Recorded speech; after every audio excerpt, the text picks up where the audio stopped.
This is actually an Ojibwe tribal band. And the Dreamcatcher was something that resonates with me. I have a child that I lost to addiction just over 2 years ago. So I know what it feels like to have your child walk out the door and never return home.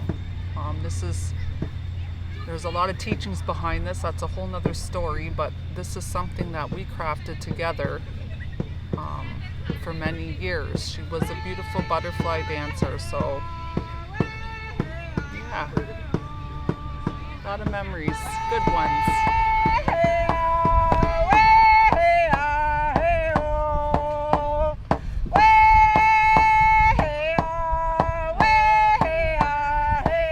Those two brothers that got tossed around by the OP in this town, we were those guys that are suing them. But that's not what it's about. It's just all the stuff that's happening. Especially now, it's not like, I don't know, for me, it's not like real happy or anything. But I'm not sad either. Because I'm aware of things. That's all I can say. I'm just aware. I've always been aware.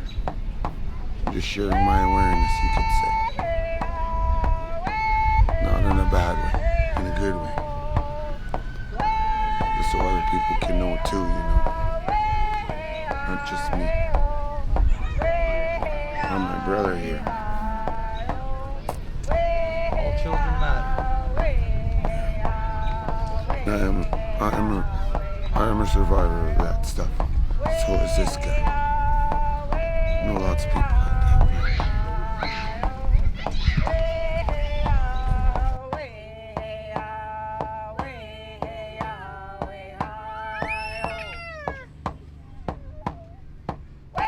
I believe the Indigenous nation needs respect, and everybody needs to learn about the culture.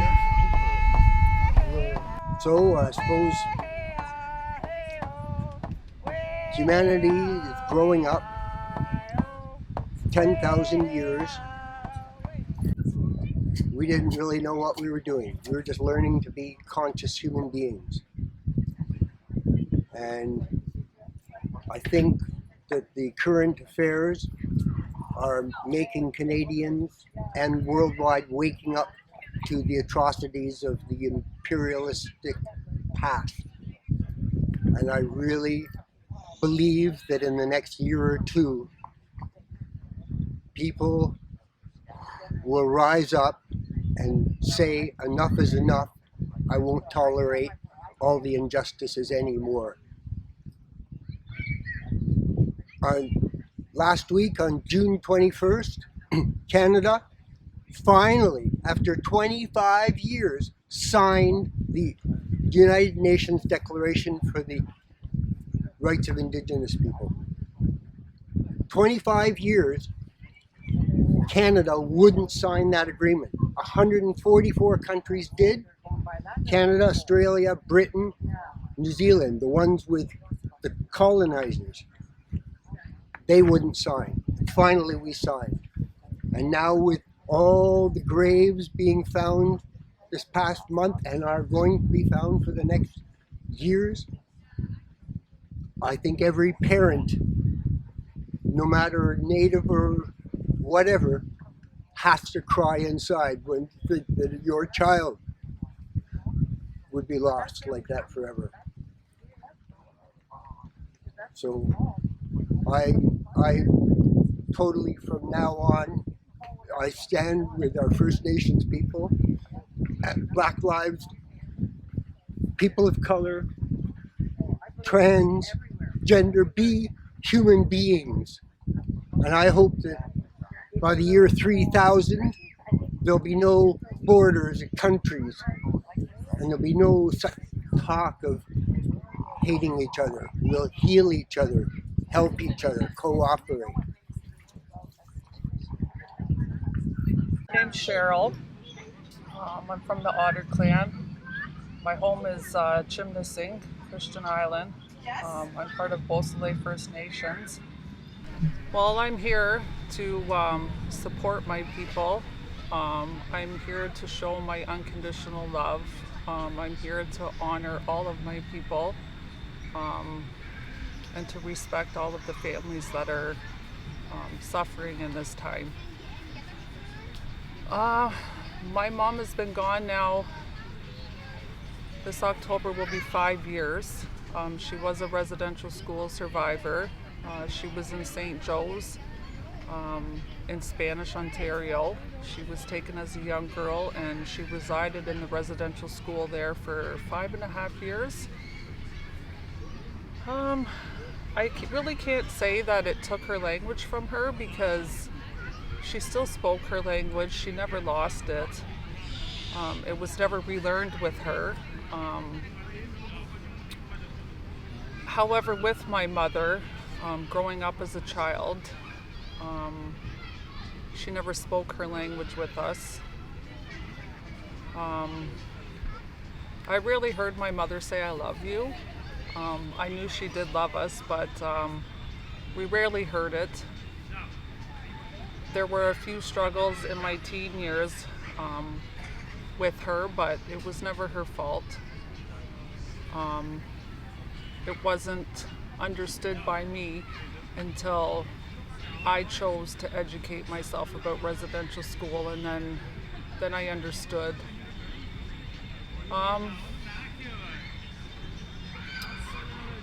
I can honestly say that my mom taught me strength.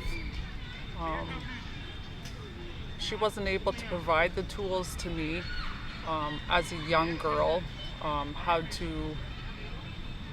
to be a mom, but when I had my own children, she did help me a lot with my children, and her love was unbelievable at that time. My connection started with her at that time. She never really educated me on the residential school. She never spoke about the residential school, and that's okay, because when you start speaking about it is when you start healing, and I think with her, speaking about it brought those traumas back. So she chose to bury them, like a lot of people from residential school did.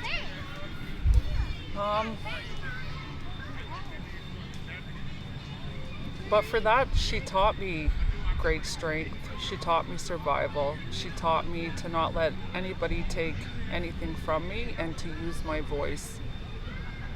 She's been gone now, like I said, for almost 5 years. And all of this being brought up has triggered me quite often. But it's not to say that it's never triggered me, because sometimes when I looked at her, I could see her pain that she never spoke about.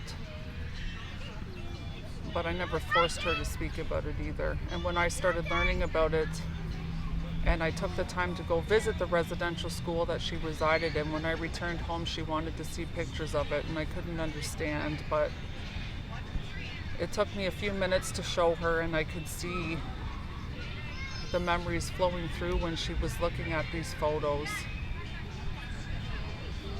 But I thank Creator for letting her return home. I thank Creator for allowing me to choose her to be my mother, to walk with her, and to learn the strength and the survival and the resilience from her. But yeah, so I'm here today to learn some more, support my people, honor my people, and honor all those that are suffering in these times. Albeit. Bonjour. Mogi mako ko ina disnakas. Baba gon singing na tinjaba. Mako dodam. Oji buenis na bikwe. No kamas. Nibi ogichita. You asked me how I'm feeling. I feel sad. I am a 60s scoop survivor. I was taken when I was young. I was blessed to have found my mom and found out the truth of what happened to me. And the day they took me, I was with my papa in the garden. And if you ever get a chance to watch the movie We Were Children, watch it. And when you see the beginning of that movie of that little girl being put in a car and her looking out that back window, that was me. They took me right out of my papa's arms and took me away. And I was illegally adopted into a so-called home. But it wasn't a home. It was the same as residential school. Take the Indian out of the child by any means necessary. And believe me, they did. The same things that happened at residential school happened to me. So this is very hard for me, watching all these babies, all these graves. Because if I wasn't illegally adopted, that's where I was going. And I don't know where I would have ended up. I have a sister that's out there that was also taken. I don't know where she is. She could be one of them. So I pray for these little babies that they're finding, because their little souls need to go up to Jemnado, to our Creator. They need to know that they have been found and that they're going home. And that's our job. That's your job too. As Canadians, you need to realize and know the truth of our people, what they have done to us, and that justice needs to be done to these people that did this to us. So we're asking you to educate yourselves and stand as allies with us to fight the government, the churches, and this damn Pope, for him to finally apologize for what he has done to us. His priests, his nuns, his bishops, all of them. Justice needs to be done. Apologies, fake tears, we don't want that. We want real truth done here. Real sympathy. And then do something about it. Somehow, some way, do something about it. Even if you see someone that is and has been to residential school, sit and talk with them.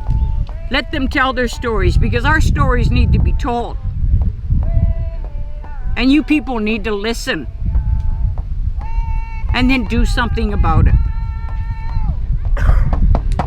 You're good.